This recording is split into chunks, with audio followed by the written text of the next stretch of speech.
नमस्कार दोस्तों, दर्पण क्लासेस करौली की यूट्यूब चैनल पर आपका हार्दिक स्वागत है। दोस्तों, नए जिला दर्शन यानी जोड़ो, काटो और इधर से उधर मिलाओ, इस तरह की इस सीरीज में आप पढ़ रहे हैं राजस्थान के नवीन जिले।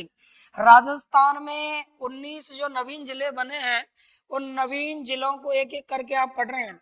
कौन सा जिला किस संभाग के अंतर्गत है, तो आइए आज हम पढ़ेंगे डीडवाना जिला। डीडवाना कुचामन, डीडवाना कुचामन ये पढ़ने जा रहे हैं। डीडवाना कुचामन डालो हेडिंग। डीड ये जिला पढ़ेंगे यहाँ, डीडवाना जो कि नया जिला बना है। डीडवाना कुचामन,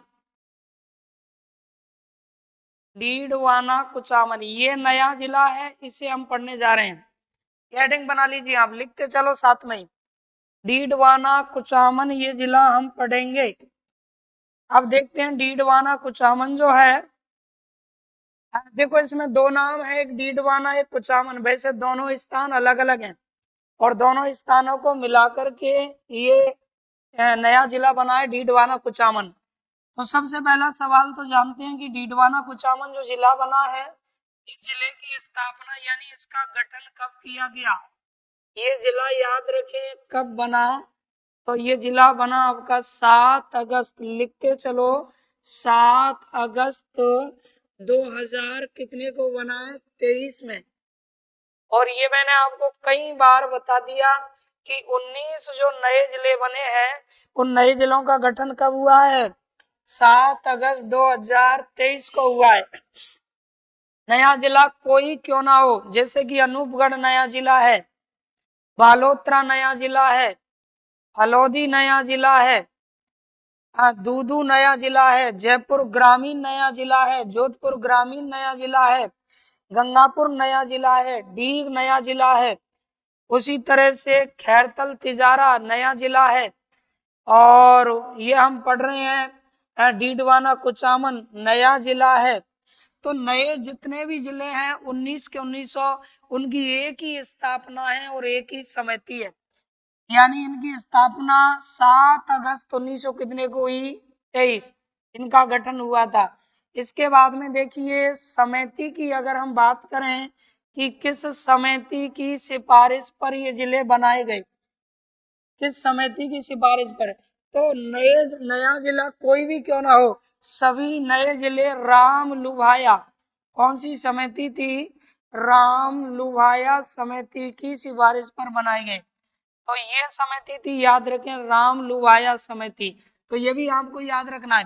प्रश्न पूछेगा कि नए जिलों का गठन किस समिति की सिफारिश पर किया गया, तो जवाब क्या होगा, राम लुभाया समिति। लिखते चलिए आप साथ में, राम लुभाया समिति।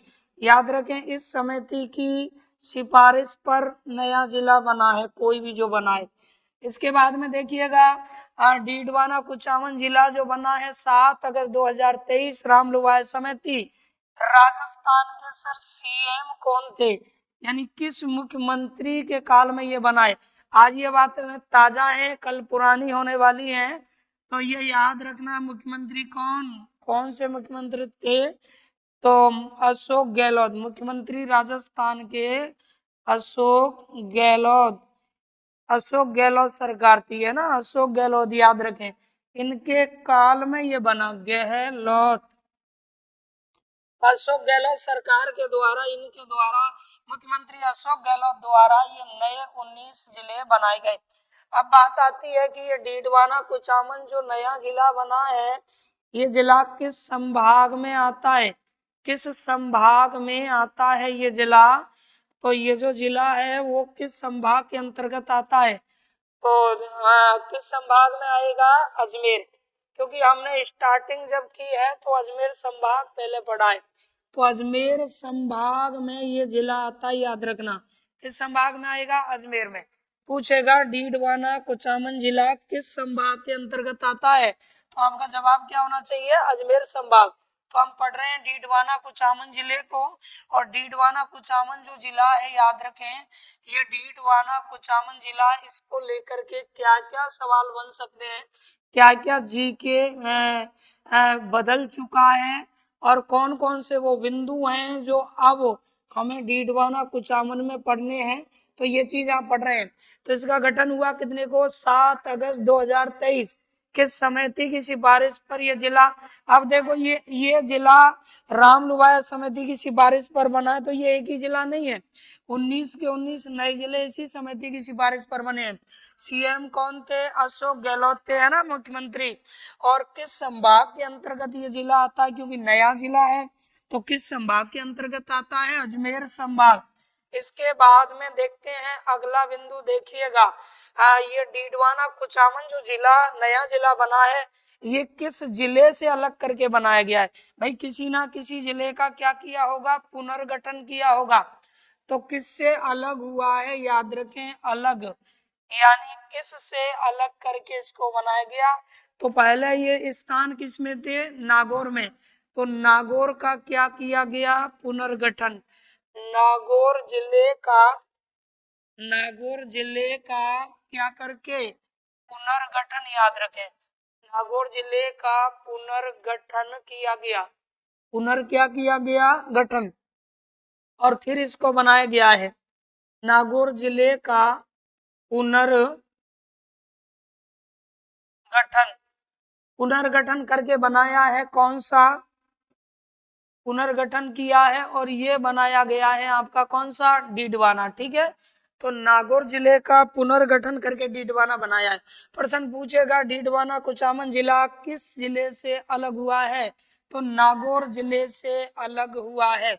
और एक इम्पोर्टेंट बात तो यह है कि कई जिले आपने पढ़े हैं, उन जिलों में कई जिलों से तहसील और उपखंड लिए गए हैं, लेकिन ये डीडवाना कुचामन एक ऐसा जिला है जिसमें कहीं से कुछ नहीं लिया गया है। जो कुछ लिया गया है वो केवल और केवल कहाँ से लिया गया है, नागौर से लिया गया है। तो इसीलिए ये भी एक अच्छा बिंदु है, याद रखें। यह है पूर्णतः, इसमें कहीं से कुछ नहीं लिया गया है नागौर के अलावा। बाकी के तो कई ऐसे जिले हैं कि नए, जिनमें दो दो पुराने जिलों से कुछ तहसील मिलाई गई हैं। तो यह है पूर्णतः नागौर, यह पूर्णतः नागौर से बना है। याद रखना, ये पूरी तरह किससे बना है, नागौर जिले से ही बना है, यानी इसमें इधर उधर से कोई तहसील वगैरह नहीं ली गई है। जैसे आपने इससे पहले पढ़ा था, क्या पढ़ा इससे पहले, ब्यावर। आपको पता है ब्यावर में 4 तहसीलें कहाँ से ले ली गई, अजमेर से। ब्यावर में 2 तहसीलें कहाँ से ले ली गई, पाली से। ब्यावर में 1 तहसील कहाँ से ले ली गई, भीलवाड़ा से। ऐसे इसमें सारा कुछ जो भी है वो सब कहाँ से लिया गया है, नागौर से ही लिया गया है। नागौर के अलावा कुछ भी नहीं लिया गया। दूसरी बात सुनिए, अगर किसी जिले की सीमा, मान लीजिए अपना राजस्थान है, इस तरह से ये हो गया क्या, राजस्थान। अब वो राजस्थान का ये इधर है कौन सी, रेड क्लिफ सीमा, पाकिस्तान से लगती है, अंतरराष्ट्रीय सीमा। और इधर सारी की सारी क्या है, अंतरराज्यीय सीमा। तो ऐसे भी जिले हैं जो किस पर आते हैं, सीमा पर आते हैं, किसी ना किसी सीमा पर आते हैं। स्थलीय सीमा है ना 5920 किलोमीटर, कहीं ना कहीं या तो वो कोई ऐसे जिले हैं जो इस बॉर्डर पे आ रहे हैं, जो अंतरराज्यीय सीमा बना रहे हैं या अंतरराष्ट्रीय, इस तरह बनाते हैं। लेकिन कुछ जिले ऐसे हैं जो मध्य में हैं, जो ना ही तो अंतरराष्ट्रीय सीमा बनाते हैं और ना ही अंतरराज्यीय सीमा बनाते हैं। तो ऐसे जिलों को हम क्या कहते हैं, अंतःवर्ती जिला। तो ये भी एक ऐसा ही जिला, याद रखें, ये ना तो किसी राज्य के साथ सीमा साझा करता है और ना ही किसी राष्ट्र के साथ सीमा साझा करता है। तो इस जिले को हम कैसा जिला बताएंगे, अंतःवर्ती जिला। तो ये भी आपको याद रखना है, यह कैसा जिला है बताओ, यह है अंतःवर्ती। बिल्कुल ऐसे ही नोट्स बनाने आपको जैसे मैं लिख रहा हूँ, यह अंतःवर्ती जिला है। अंतःवर्ती क्या है दोस्तों, जिला है। तो ये चीज भी आपको याद रखनी है। अंतःवर्ती का मतलब क्या होता है, जो किसी प्रकार की कोई बाह्य सीमा नहीं बना रहा है, न राज्य के साथ में न देश के साथ। इस तरह का ये जिला है कौन सा, डीडवाना कुचामन। डीडवाना कुचामन, ठीक है। अब देखिए आगे बढ़ते हैं। डीडवाना कुचामन जिला जो नया बना है इसमें तहसील, क्योंकि पहले हम सामान्य जानकारियां ले रहे हैं, फिर अब हमारा जीके चेंज हो चुका है भाई। इनमें जो जीके पढ़ते थे वो तो अब इन जिलों में आ गया, बहुत कुछ बदल गया। पहले नागौर उत्तर देना होता था, अब हमें उत्तर डीडवाना कुचामन देना है, जो चीजें इसमें जुड़ी हैं। तो ये जो जिला है याद रखिएगा, डीडवाना कुचामन जो जिला बना है, इस जिले में बात आती है कि सर कितनी तो तहसील है, इस जिले में कितनी तहसील है और कितने क्या है उपखंड है। आप जानते हैं कि उपखंड बड़ा क्षेत्र होता है, उपखंड के अंदर क्या होती है, तहसील होती है। उपखंड बड़ा होता है, उपखंड के अंदर तहसील होती है। हो सकता है कि वो एक उपखंड में एक ही तहसील हो, या हो सकता है कि एक उपखंड में एक से ज्यादा तहसीलें भी हो सकती हैं। तो अब इसकी हम बात करें कि इसमें कितने उपखंड हैं और कितनी तहसील हैं, तो इसके लिए हमें याद रखें, एक ट्रिक याद रखनी होगी। उस ट्रिक से हम याद रख सकते हैं ना। और वो उपखंड तहसीलों का जब हमें पता लग जाएगा कि ये आते हैं, तो अपने आप जी के सेट हो जाएगा, दिक्कत ही नहीं है भाई। उन उपखंड तहसीलों में जो जी के बनेगा वो सारा का सारा जी के किसका हो जाएगा, डीडवाना कुचामन का हो जाएगा। तो कौन कौन से उपखंड हैं और कौन कौन सी तहसील है, तो यहाँ मैं आपको उपखंडों की ट्रिक बता रहा हूँ। देखिए तो किस तरह से हम याद रखेंगे उपखंडों की, हमें क्या ट्रिक। जैसे आप लोगों ने एक शब्द सुना होगा कुडी। कुडी, कुडी जानते हैं, शब्द का उपयोग महिलाओं के लिए, लड़कियों के लिए किया जाता है। कहाँ, पंजाब में, पंजाब में किया जाता है। कुंडिया, कुड़ी आंदे, मुंडे आंदे, इस तरह पंजाब में करते हैं। तो कुड़ी है ना, कुड़ी। अब जैसे अपनी तरफ के किसी आदमी ने कहा, उसका रिलेशन था कहाँ, एमपी में, मध्य प्रदेश में, तो कुड़ी एमपी। उसने कहा कि भाई कुड़ी यानी शादी अगर करनी है तो कुड़ी कहाँ से, एमपी। कुड़ी एमपी लाना, कैसी कुड़ी लाना, कुड़ी एमपी। एक मिनट एक मिनट, कहा कि कुड़ी कहाँ से लाना, एमपी से लाना है ना, एमपी से। कुड़ी कहाँ से लाना, एमपी से लाना। याद रखना, इस तरह आराम से हम याद रख सकते हैं इस ट्रिक को।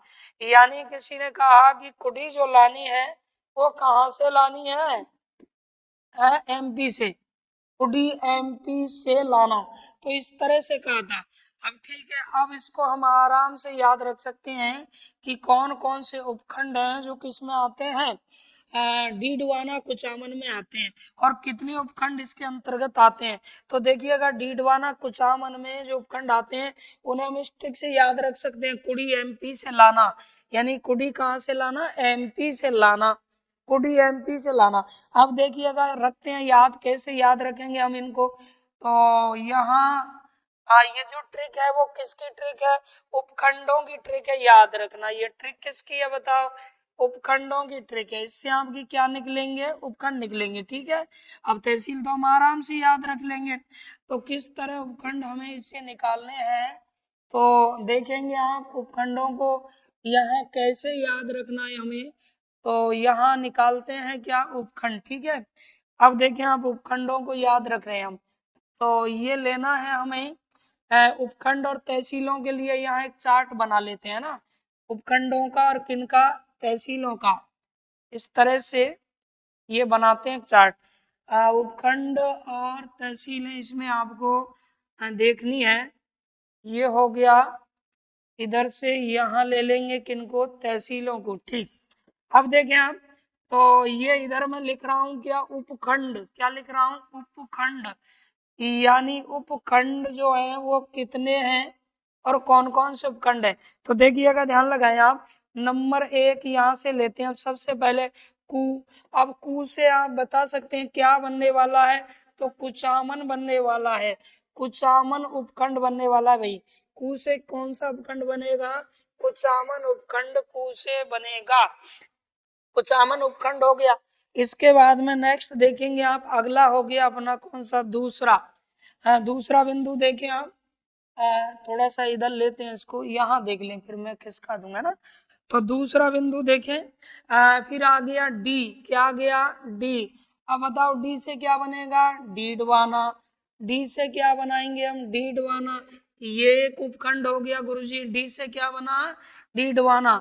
उसके बाद में थर्ड नंबर पे आ जाइए, फिर क्या है, एम। क्या हो गया आपका, एम हो गया। बताओ एम से क्या बनेगा, है कौन कौन सी चीजें इसके अंतर्गत आती हैं। ये पी हो गया, पी से पर्वतसर, ला से लांडनु, ना से नावा, नावा है ना, ला से हो गया नावा। इसको एम, ये एम, चलो देखिए इसको फटाफट बताओ आप, देखिए क्या है एम से, उसमें देखिए। और एम से क्या बनेगा, पी से देखें, ध्यान लगाएं, पी आपका हो गया। अब पी से क्या बनने वाला है दोस्तों, पी से तो पर्वत सर, पी से क्या बनेगा, पर्वत सर। पर्वत सर तो पढ़ा होगा, वीर तेजाजी पशु मेला। पर्वत सर, पी से आपका बनेगा पर्वत सर। इसमें ये साइलेंट है, से क्या हो जाएगा, साइलेंट। इसे आप गोल कर लीजिए, से को क्या करोगे, साइलेंट करोगे, से को, है ना, से को क्या करोगे, साइलेंट हो जाएगा। और इसके बाद में नेक्स्ट फिर ला, ला, ये बताइए फटाफट, एम से क्या है, में से कौन सा है, में से देखिएगा। यानी डीडवाना कुचामन में कौन कौन से उपखंड आते हैं और कौन कौन सी तहसीलें। ला से हमारा बनेगा लांडनु, लांडनु है ना, लांडनु बहुत ही फेमस स्थान है।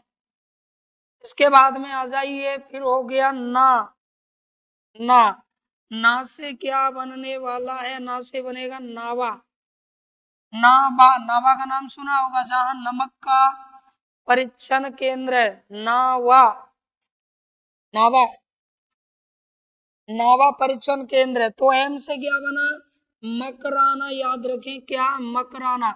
इस तरह से देखो ये कितने उपखंड हो गए बताओ, संख्या कितनी हुई उपखंडों की, 6। यानी 6 हमारे क्या है, उपखंड है। कैसे याद रखेंगे, कुडी एमपी से लाना, कुडी कहाँ से लानी है, एमपी से कुडी लानी है।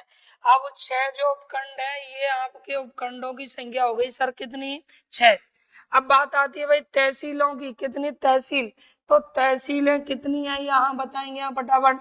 तहसीलें इसमें कितनी है, 8। कितनी तहसीलें हैं, 8 तहसीलें। देखिए ध्यान लगाएं इधर, तहसीलों की संख्या कितनी है, 8। ठीक है, तो आपसे पूछा जाएगा कि डीडवाना कुचामन में उपखंड कितने हैं, 6।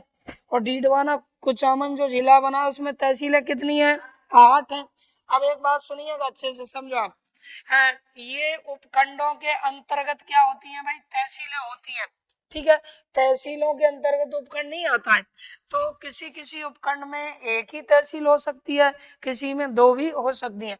अब आप देखेंगे, जैसे सबसे पहले अपन लेते हैं इसको, सबसे पहले लेते हैं इसको। एक तो हो गया कौन सा अपना, कुचामन, फिर हो गया क्या, डीडवाना, फिर हो गया उपखंड कौन सा, मकराना, फिर आपका उपखंड क्या हो गया, परवसर, उसके बाद में लांड, फिर हो गया क्या, नावा। ठीक है, इस तरह से हो गए। अब आप मुझे बताओ उपखंड कितने अच्छे हैं, तो 6 उपखंड है, इन्हीं नामों की 6 तहसील भी है। सुनो क्या कह रहा हूं मैं, आराम से याद हो जाएंगी तहसीलें। यानी 6 उपखंड हैं, तो इन्हीं नामों की 6 तहसील भी हैं। जैसे कि देखो, यह है कुचामन, तो इस कुचामन में कुचामन तहसील भी है। कुचामन उपखंड में कुचामन क्या है बताओ, तहसील भी है। कुचामन एक उपखंड भी है और कुचामन क्या है, तहसील भी है। ठीक है, तो कुचामन उपखंड में कितनी तहसील है, एक ही तहसील है। कौन सी तहसील है, कुचामन तहसील है। अच्छा, डीडवाना उपखंड में डीडवाना तहसील है, कौन सी है, डीडवाना तहसील है। लेकिन इसके अलावा और भी तहसील है इसमें। डीडवाना उपखंड में 3 तहसील है। कितनी तहसील है, 3। एक तहसील कौन सी है फिर सर, मोलासर है। कौन सी है, मोलासर तहसील है। इसके अलावा और भी, यहाँ बिल्कुल, छोटी खाटू तहसील का नाम क्या है, छोटी, छोटी खाटू, ये याद रखिएगा। तो मेरा मतलब है 2 एक्स्ट्रा तहसीलें बढ़ गई ना एक उपखंड में। इस तरह से आपकी तहसीलों की संख्या कितनी हो गई, 8 हो गई। अब मकराना में मकराना तहसील है। मकराना उपखंड में कौन सी तहसील है, मकराना तहसील है। पर्वतसर उपखंड में सर पर्वतसर तहसील है। पर्वतसर तहसील और पर्वतसर उपखंड भी है, तहसील भी है। लांडनु की बात करें दोस्तों, लांडनु, तो ये याद रखना उपखंड भी है और तहसील भी है। और नावा की बात करें किसकी, नावा की, तो नावा उपखंड भी है और तहसील भी है। तो अब तहसीलों की संख्या कितनी हो गई, 8 हो गई। कौन से उपखंड में 2 एक्स्ट्रा तहसीलें बढ़ गई, तो डीडवाना उपखंड में एक मौलासर और एक हो गई आपकी कौन सी, छोटी खाटू, छोटी खाटू ये हो गई, ठीक है, छोटी खाटू हो गई है ना। तो ये आपके 8 तहसीलें और 6 उपखंड है। तो ये हम पढ़ रहे हैं, देखिए ध्यान लगाएं आप, ये आप पढ़ रहे हैं कौन सा, डीडवाना जिला, यानी डीडवाना कुचामन जिला आप पढ़ रहे हैं। एक बार रिपीट कर रहा हूं मैं, पूरा का पूरा पूरा रिपीट कर रहा हूं, सुनिएगा, ध्यान लगाएं। डीडवाना कुचामन जिला आप पढ़ रहे हैं।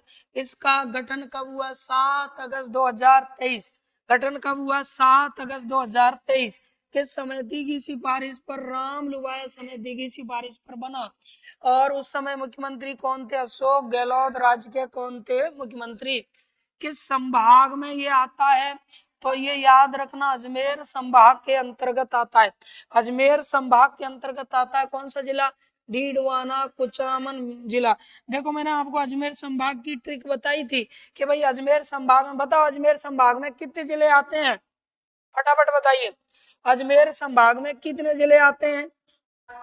अजमेर जो संभाग है ना, अजमेर, अजमेर संभाग, इसमें कितने जिले आते हैं, तो ये तो आता ही आता है, ये तो आता ही आता है। इसके इसके अलावा 6 जिले और आते हैं।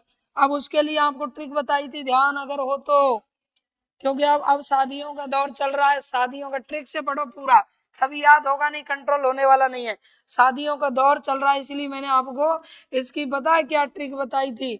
इसकी ट्रिक आपने पढ़ी कि आज के ब्याह, तो आजकल के जो शादी हो रही है ना, ब्याह हो रहे हैं, आज के ब्याह तो कैसे हो रहे हैं, हाँ ये आपने पढ़ा, आज के ब्याह, आज के क्या ब्याह तो किससे हो रहे हैं, सेनाई, पहले तो ऐसे ही शादियां हो जाती, सेनाई डीजे से होते हैं, किससे, सेनाई डीजे से होते हैं, होते हैं।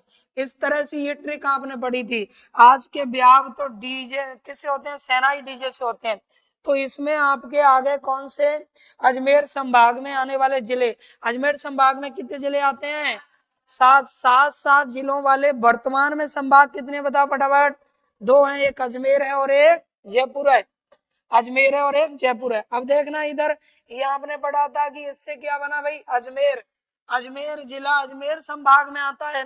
के से क्या बड़ा, केकडी, अभी नया जिला बना है केकडी, केकडी जिला किस में आता है, केकडी जिला अजमेर संभाग में आता है। इससे तो आपने अजमेर पढ़ा था, क्या पढ़ा, अजमेर, तो अजमेर जिला अजमेर संभाग में आता है। कैसे क्या पढ़ा सर, केकडी जिला, ये भी अजमेर संभाग में आता है। ब्याव से क्या पढ़ा, ब्यावर जिला, ये भी अजमेर संभाग में आता है। और तो को अंग्रेजी में टीओ, टो यानी टोंक जिला हो गया, ये भी इसमें आता है। से आपने पढ़ा क्या, शाहपुरा, ये भी इसी में आता है अजमेर संभाग में। और ना से हमने पढ़ा कौन सा, नागौर जिला, ये भी अजमेर संभाग में आता है। और डी से पढ़ा है डीडवाना कुचामन, कौन सा पढ़ा है, डीडवाना, याद रखें कुचामन, ये एक ही नाम है डीडवाना कुचामन। तो इस तरह से अजमेर संभाग में आने वाले जिले हैं। अजमेर संभाग के जिलों को हम पढ़ रहे हैं। अब ध्यान देना, इधर बोर्ड की ओर देखें सब लोग, अजमेर संभाग में कितने जिले हैं, 7 है। वर्तमान की स्थिति बता रहा हूँ, बदली हुई स्थिति पढ़ रहे हैं हम, बिल्कुल अपडेट। तो ट्रिक याद रखनी है कि आज के ब्याह तो सेनाई डीजे से होते हैं, आज के ब्याह तो सेनाई डीजे से होते हैं। आज से अजमेर, के से केकड़ी, ब्याह से ब्यावर, तो से टोंक, से शाहपुरा, ना से नागौर, है ना, डी से डीडवाना कुचामन।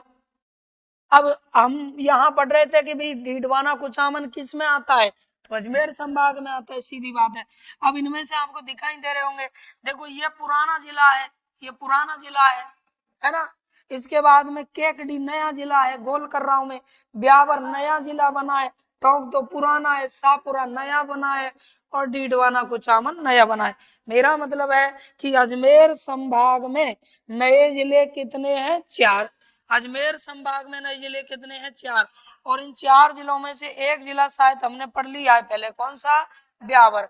अब आप सेकंड नया जिला पढ़ रहे हैं, नए जिले है ना, तो ये इस तरह से आपने नोट कर लिया, जिन्होंने किया वो नोट कर लीजिए, फिर मैं आगे बढ़ रहा हूँ, देखिए है ना। तो ये हमें याद रखना है डीडवाना कुचामन। अब डीडवाना कुचामन की जीके लेते हैं।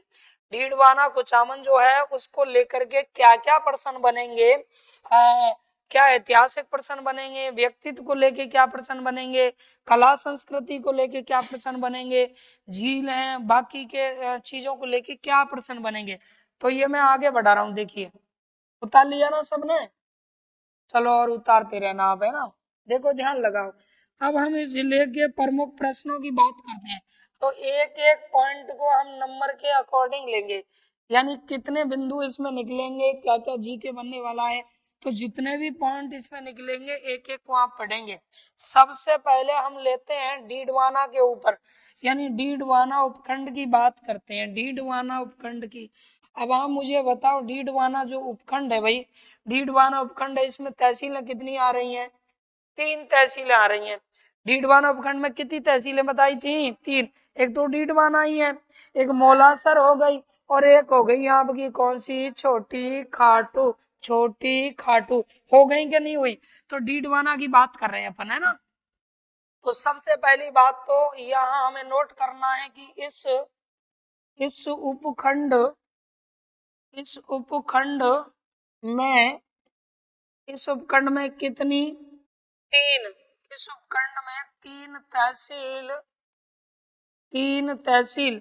अब वो 3 तहसील कौन कौन सी हैं गुरुजी? कौन कौन सी हैं? तो 3 तहसील जिनमें नंबर 1 होगी कौन सी? खुद डीडवाना। लिखते चलो दोस्तों, लिखते चलो। डीडवाना तहसील हो गई, ये अंडरलाइन कर लिया। उसके बाद में फिर हो गई कौन सी? मौलासर हो गई, मौलासर। मौलासर, चलो ठीक है, ये अंडरलाइन कर लिया हमने, है ना। डीडवाना इस उपखंड में कौन सा उपखंड पढ़ रहे हैं हम? डीडवाना। डीडवाना इस उपखंड में 3 तहसील, डीडवाना तहसील, मौलासर तहसील, और उसके बाद में छोटी छोटी क्या? खाटू। छोटी खाटू तहसील, ये लो, है ना, आती है। तो यहाँ तक बात क्लियर हो गई क्या? यहाँ तक बात क्लियर हो गई। आगे बढ़ जाऊं, इसके बाद में देखें डीडवाना को लेके और चर्चा करते हैं, क्या क्या सवाल डीडवाना को लेके बनने वाले हैं।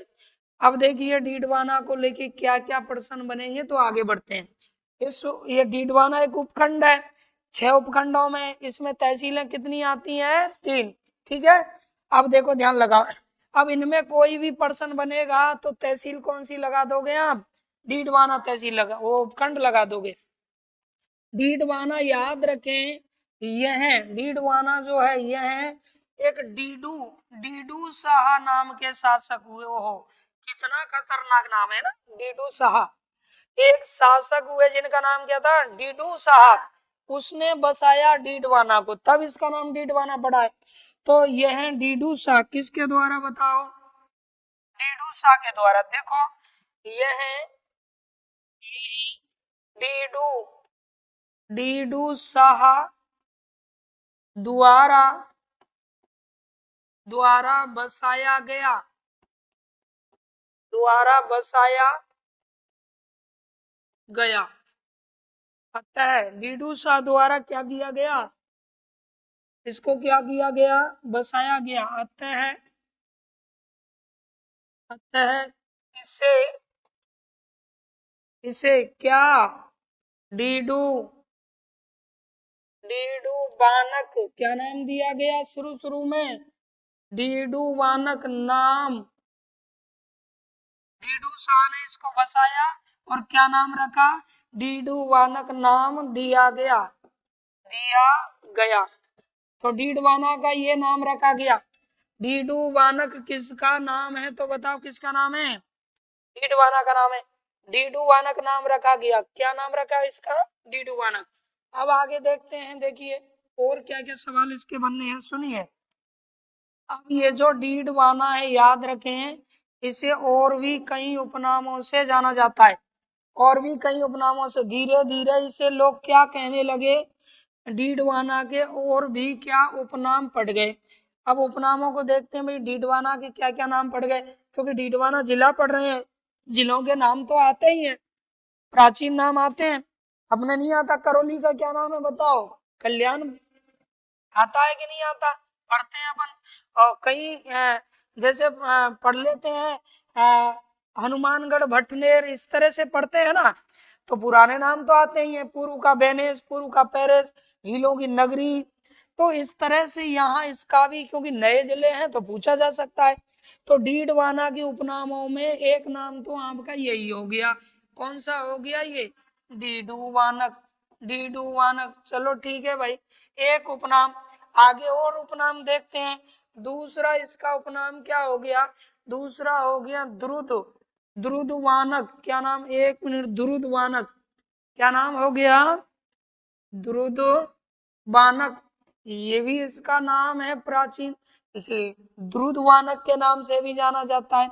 इसी को याद रखना, समय समय पर अपभ्रंश होता गया, इसी को डीडवानक क्या नाम दिया गया भाई, डीडवानक, और धीरे धीरे डीडवाना लोग कहने लगे, डीडवानक भी इसे कहा जाता है। अब एक बात सुनिए, संस्कृत शिक्षा का ये एक अच्छा केंद्र है, यानी संस्कृत शिक्षा यहाँ भली भांति मिलती थी। आपने नाम सुना होगा लांडनू का, है जहां पर जैन विश्व भारती डीम्ड विश्वविद्यालय। तो संस्कृत शिक्षा का ये प्रमुख क्षेत्र रहा है कौन, डीडवाना।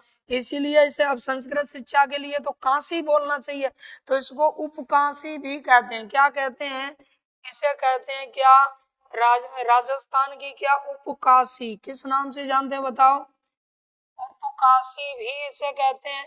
इसके बाद में इसे आभा नगरी के नाम से भी जानते हैं, किस नाम से जानेंगे, आभा नगरी के नाम से भी जाना जाता है दोस्तों, आभा नगरी, ये हो गया आभा नगरी। तो याद रखें, इतने सारे नाम है इसके, ये आपको याद रखने हैं। आभा नगरी के नाम से भी जाना जाता है। डीडवाना को किस नाम से जानते हैं भाई, आभा नगरी के नाम से भी जाना जाता है, किसको, डीडवाना को। अब देखिएगा और क्या क्या नाम से जान सकते हैं सर, बिल्कुल और भी नामों से हम इसे पुकारेंगे। तो याद रखना, ये जो जिला है, ये तो सिर्फ किसकी बात थी बताओ, ये तो सिर्फ बात थी किसकी, डीडवाना की बात थी, डीडवाना की बात थी सिर्फ और सिर्फ। लेकिन डीडवाना, डीडवाना याद रखें, डीडवाना जो कुचामन जिला है, डीडवाना कुचामन क्या है दोस्तों, जिला। इस पूरे जिले की अगर हम बात करें, तो इस पूरे जिले को याद रखना, मारवाड़ का, सर क्या कहा जाता है, पूरे जिले को मारवाड़ का, मारवाड़ का इसे क्या कहते हैं, मारवाड़ का सिंह द्वार कहते हैं दोस्तों। मारवाड़ का क्या, सिंह द्वार, याद रखें, मारवाड़ का सिंह है द्वार, सिंह द्वार कहलाता है कौन, ये डीडवान वाला। इसे अगला नाम देखिएगा, अगला इसे और क्या कहते हैं, शेखावाटी का, शेखावाटी का, शेखावाटी का तोरण द्वार भी इसे कहा जाता है, तोरण द्वार याद रखना कि जिले को कहते हैं। तो डीडवाना कुचामन को कहते हैं। और अगर इनमें प्रॉपर डीडवाना कुचामन अलग अलग दे रखा है, तो डीडवाना आपको जवाब देना है ना, अलग अलग दे रखा है तो डीडवाना जवाब देना है। तो मारवाड़ का सिंह द्वार और शेखावाटी का तोरण द्वार, इन नामों से भी इसे जाना जाता है, ये चीज आपको याद रखनी है, इस नाम से भी इसे पुकारा जाता है। एक एक बिंदु को अच्छे से क्लियर करो, इसमें हम जीके भी पढ़ रहे हैं, और नया जिला दर्शन क्या कहाँ से जुड़ा है, किधर हटा है, क्या स्थितियां हैं, वो चीज भी आप जान रहे हैं, और जीके भी हमारा मजबूती से हो रहा है। तो देखिए, मारवाड़ का सिंह द्वार और शेखावाटी का तोरण द्वार कहा जाता है, ठीक है। तो ये हमने बात की है किसको, डीडवाना को लेके। अभी एक एक को मैं उठा रहा हूँ, डीडवाना उपखंड मैंने सबसे पहले लिया है। अब डीडवाना को लेके जीके के और क्या क्या सवाल बन सकते हैं, आपने नाम सुना होगा डीडवाना झील, नाम सुना होगा डीडवाना झील। सुनिए, पहले आप मीठे पानी की सर्वाधिक झीलें कहाँ बताते थे, उदयपुर, झीलों की नगरी, ठीक है भाई, मीठे पानी की सर्वाधिक झील उदयपुर। लेकिन उदयपुर की भी सबसे बड़ी झील को कौन ले गया, सलुम्बर ले गया। उदयपुर से जिला अलग हुआ है सलुम्बर। कौन सी झील थी, जयसमंद झील, जयसमंद झील अब उदयपुर में नहीं सलूम्बर में चली गई, फिर भी उसमें बहुत सारी झीलें रह गई, फिर भी बहुत सारी अब भी झीलों की नगरी वही है। पर ये वो मीठे पानी की बात थी, मीठे पानी की झीलों में है ना जी, सबसे ज्यादा कहाँ उदयपुर।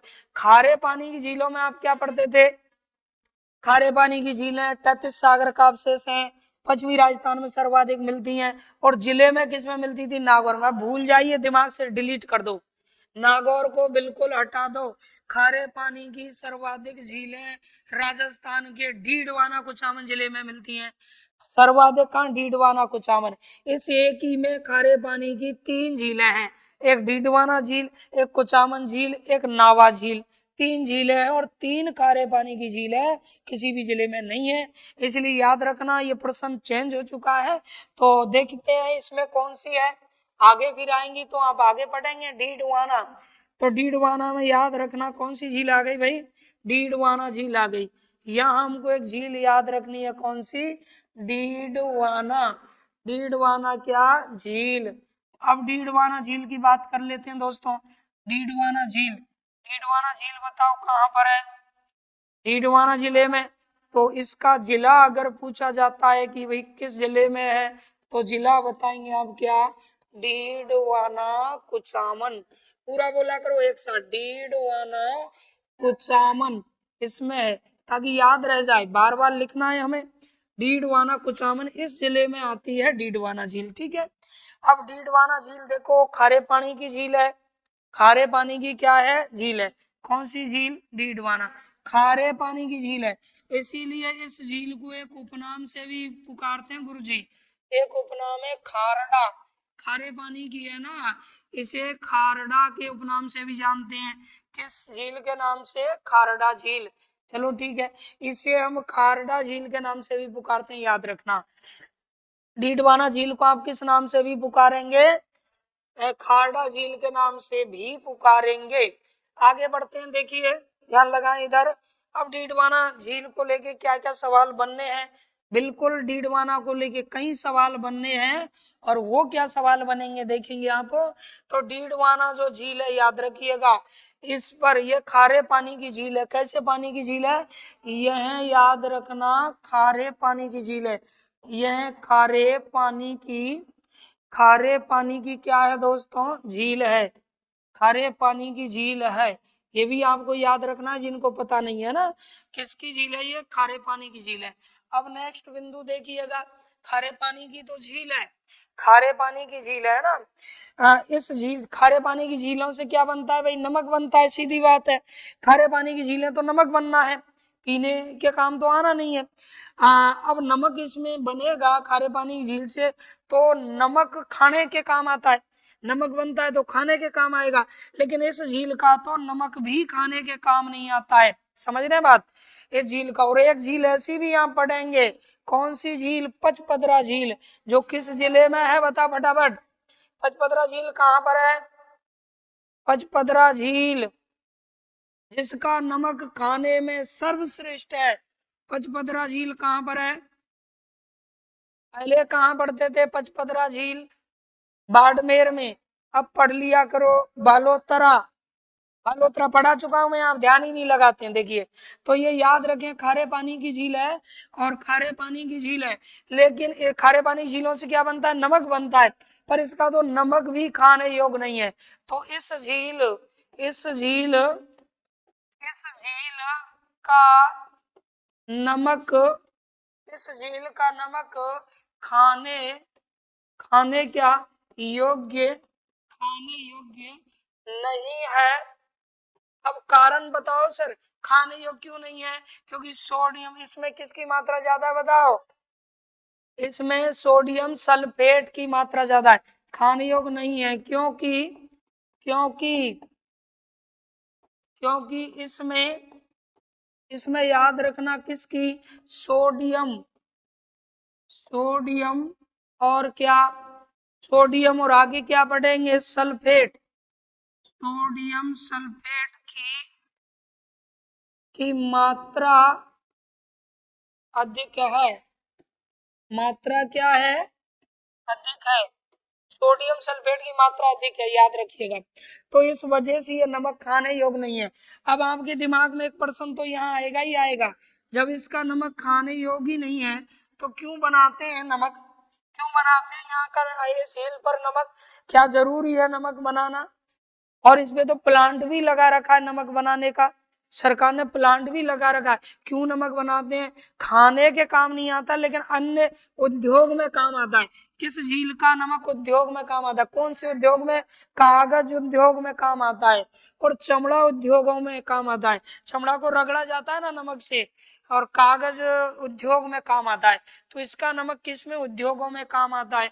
यानी कागज, कागज वह चमड़ा, चमड़ा उद्योगों, कागज व चमड़ा उद्योगों में क्या काम आता है? काम आता है। बहुत अच्छा सवाल हो सकता है दोस्तों। कई बार ऐसे सवाल आते हैं जिनको हम जानते हैं लेकिन जवाब नहीं दे पाते, क्योंकि हम गहराई से नहीं पढ़ते उन चीजों को, ऊपर ऊपर से पढ़ लेते हैं। तो ये ऐसी झील है जिसका नमक चमड़ा और किसमें? कागज उद्योग में काम आता है। यानी राजस्थान की कौन सी झील है जिसका नमक उद्योगों में काम आ रहा है? तो इनमें अब आप जानते हैं कि जिस झील का नमक उद्योग में काम आ रहा है तो फिर झील के नमक से बड़ी अर्निंग है, कमाई है, फिर तो बनाओ, फिर तो बनाइए। अब यहाँ नमक बनाने के लिए क्या कर रखा है? तो गवर्नमेंट ने यहाँ, याद रखना, यहाँ पर प्लांट लगा दिए। क्या लगा दिए? प्लांट लगा दिए नमक बनाने के लिए।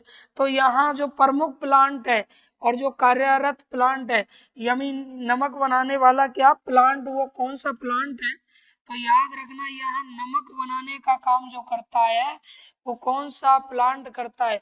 तो नमक बनाने हेतु यहाँ क्या लगाया गया है? तो यहाँ लगाया गया राजस्थान स्टेट केमिकल वर्क्स 1960 में। ठीक है, यहाँ नमक बनाने हेतु राजस्थान क्या लगाया गया दोस्तों? Rajasthan state, Rajasthan state chemical, Rajasthan state क्या? केमिकल और वर्क्स, इसकी क्या की गई? इसकी क्या की गई? स्थापना। वर्क्स, इसकी क्या की गई? स्थापना की गई है यहाँ पर।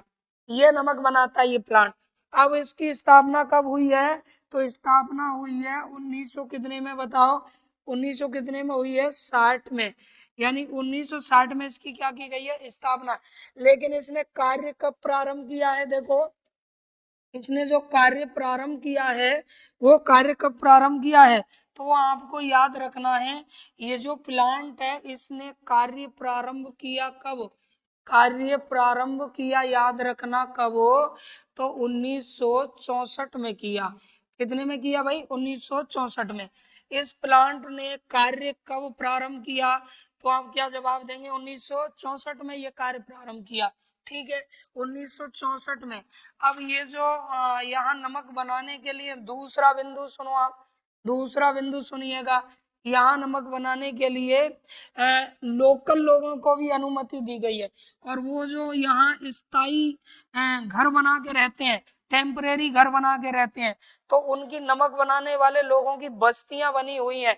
आप बताओ उनको क्या कहते हैं? क्योंकि वो इधर उधर जाते नहीं बेचारे भाई, नमक बनाते हैं और काम करते हैं। तो नमक बनाने वाले लोगों की यानी बस्तियों को पता है क्या कहा जाता है? देवल। वैसे तो देवल का अर्थ मंदिर होता है, याद रखना। हाँ, तो देवल है ना, यानी यहाँ, यहाँ नमक बनाने, बनाने वाले, यहाँ नमक बनाने वाले लोगों की, इनकी दोस्तों, लोगों की क्या? कच्ची बस्तियां। कैसी बस्तियां? एक मिनट, अस्थायी बस्तियां। लोगों की कैसी बस्तियां? ये लोगों की बस्तियां क्या कहलाती हैं?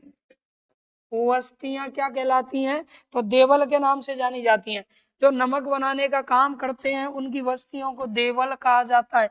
यहाँ याद रखना एक और प्लांट है, सोडियम सल्फेट संयंत्र है ना, सोडियम सल्फेट संयंत्र प्लांट भी यहाँ लगा हुआ है। सोडियम कौन सा? सल्फेट, सोडियम सल्फेट संयंत्र, याद रखना। सोडियम सल्फेट क्या?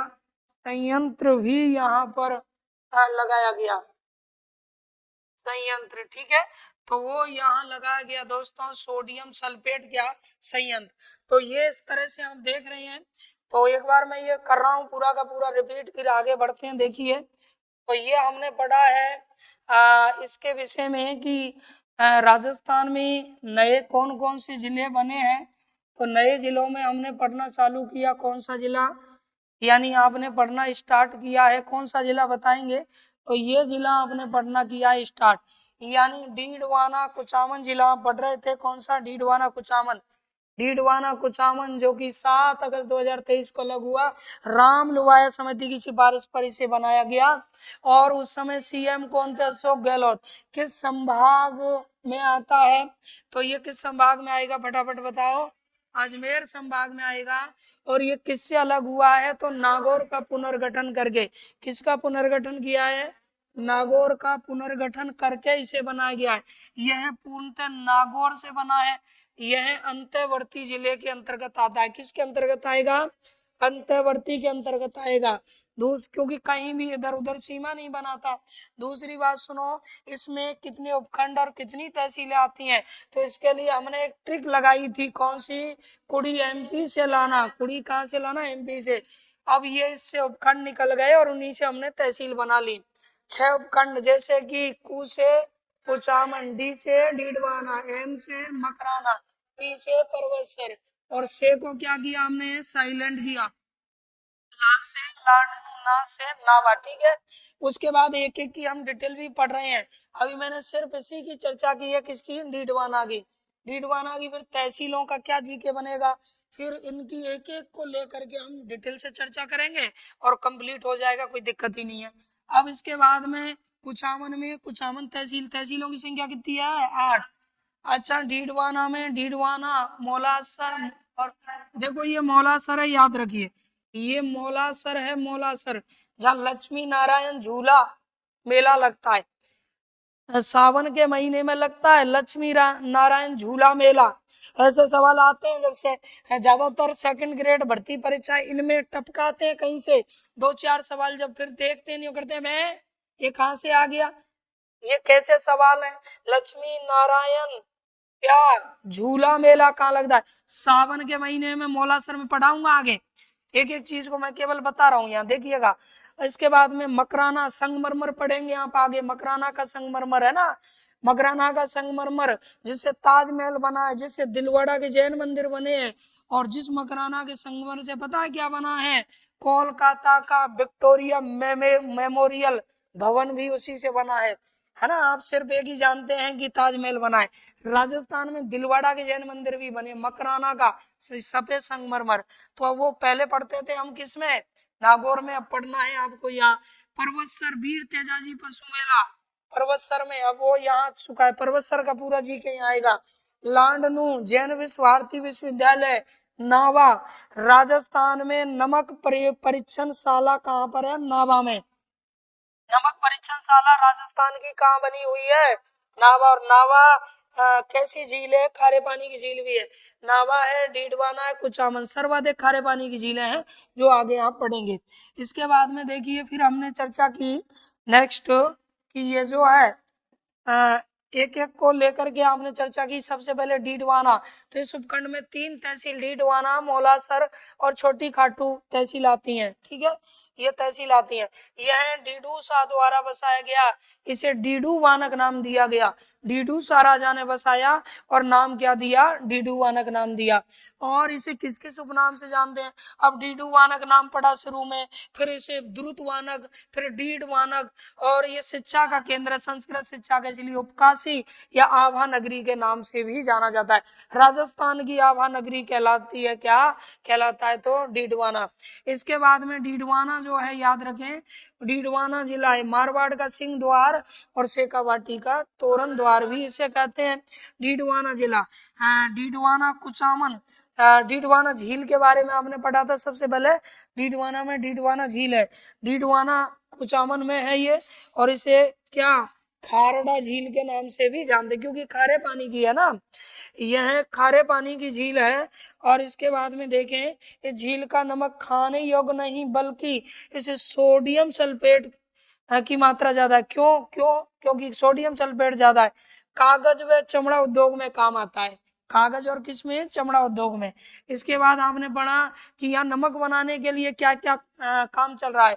तो यहाँ दो तो प्लांट है, राजस्थान स्टेट केमिकल वर्क और सोडियम सल्फेट संयंत्र, और एक देवल बने हुए हैं। यानी यहाँ नमक बनाने वाले लोगों की कच्ची बस्तियां हैं। कैसी बस्तियां? ये कच्ची बस्तियां, याद रखें। वो नमक बनाने का यहाँ क्या करते हैं? काम करते हैं। तो इसके बाद में यहीं से फिर मैं स्टार्ट करूंगा आगे, ठीक है। यहीं से आगे स्टार्ट करूंगा। इतना आप टोटल याद कर लीजिएगा। एक एक बिंदु को हम आगे लेंगे। जीके भी अपना क्लियर होगा, और नए जिले से पढ़ रहे हैं क्योंकि जीके तो वही होता है, तो जीके भी हम पढ़ रहे हैं और एक नया जिला, सारी चीजें इसमें, नदी वगैरह। चलो फटाफट बताओ, इसकी प्रमुख नदी कौन सी है? कौन सी प्रमुख नदी इसमें आएगी? जल्दी से बताओ आप। प्रमुख नदी आंतरिक प्रवाह क्षेत्र में, आंतरिक प्रवाह क्षेत्र की नदियों में से आएगी, या घग्गर आएगी, या फिर बताओ आप इसमें कांतली आएगी, या फिर इसमें काकनी आएगी, या सावी नदी आएगी, या मंथा नदी आएगी, या रूपनगढ़ आएगी? कौन सी आएगी? मंथा नदी, याद रखना, मंथा नदी इसकी प्रमुख नदी है। मंथा नदी, मंथा नदी कहाँ से? जयपुर में मनोहरपुरा की पहाड़ियों से निकलती है ना। और वो निकलने के बाद में फिर किसमें? जयपुर से निकलती, अब किसमें? कि झील में गिरती थी। खारी, खंडेला, रूपनगर, मंथा, ये चारों किसमें गिरती है? सामर झील में। खारी, खंडेला, रूपनगढ़, मंथा। तो मंथा को ही मेंथा भी कहते हैं। और वो मेंथा नदी अब इस जयपुर के बाद इसमें आएगी, डीडवाना कुचामन में। तो नागौर में भी फैली है ना सामर झील, तो वो गिर जाती थी नागौर से। अब वो डीडवाना कुचामन में जाके गिरेगी, किसमें? सामर झील में। जगह वही है, स्थिति वही है, पर जिला बन गया अलग से, तो वो स्थितियां बदल चुकी हैं, तो इसमें ही आती हैं। तो इस तरह से इन चीजों को आप टोटल को देखते चलिए, एक एक बिंदु को हमें क्लियर करना है। आगे का भाग आगे आप पढ़ेंगे। तो ये आप लोगों ने पढ़ा दोस्तों डीडवाना कुचामन के विषय में। जुड़ते रहिएगा दर्पण क्लासेस करौली के यूट्यूब चैनल से। और इसके बाद मिलते हैं एक नए सेशन में, तब तक के लिए नमस्कार, जय हिंद, जय भारत।